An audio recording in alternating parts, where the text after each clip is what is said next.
There were, of course, days when he took the walk to the cemetery from force of habit, but all too often he went in the hope of easing his own haunting memories. Today, his nightmare was very close. He bent down carefully to avoid the dizziness which nowadays sometimes bothered him, and picked up yesterday's battered bloom.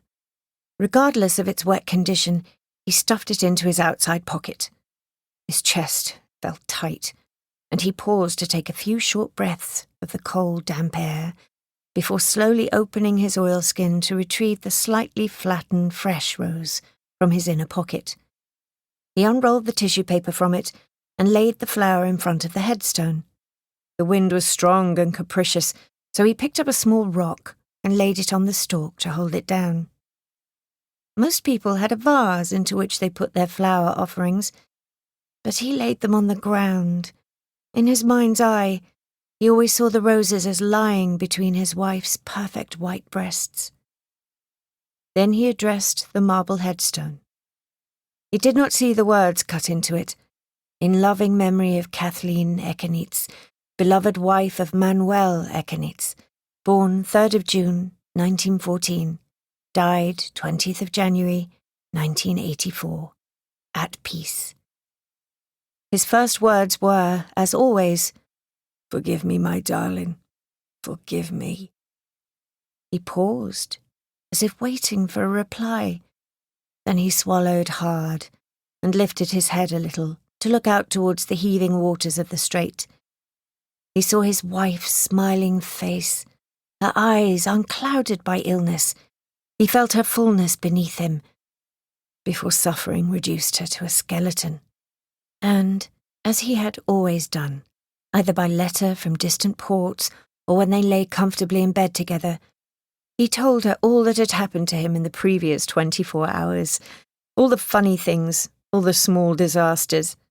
Today, he said, that he had washed her Royal Doulton figurines in the cabinet in the sitting room and had set them back exactly as she had left them. That night he had cooked himself some fish for supper, and that Veronica Harris, her friend from next door, had brought him in some homemade cookies, as she did each week.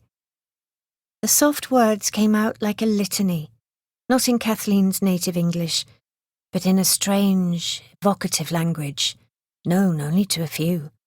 A language which Kathleen had never been able to master. He spoke in Basque, a unique language of farmers and shepherds in the enclaves of the Pyrenees, of fishermen in the Bay of Biscay, of ironworkers and factory hands in big cities like Bilbao, and smaller ones like Guernica and Pamplona. It was also spoken by lonely elderly shepherds and their descendants in Nevada, Utah, and Arizona, and by small groups of emigrants in eastern Canada. It was a language so old that it was unrelated to any other language in the modern world, preserved by people shielded by nature's walls, the Pyrenees between France and Spain. It had the advantage that anyone in the cemetery who heard his words to his wife would not understand them. Manuel Echaniz was a Basque. Though he also spoke Spanish quite fluently, he seethed with anger when he was frequently mistaken for a Spaniard. He would occasionally flare up and say that though General Franco had, in the Spanish Civil War, bombed into submission his grandparents' native city of Bilbao, he had never succeeded in making its Basque inhabitants into Spaniards, any more than Roman and Moorish invaders of Spain had been able to do so in much earlier times. He himself had been born in England, in the port of Liverpool, and he spoke English with a pronounced Liverpool accent.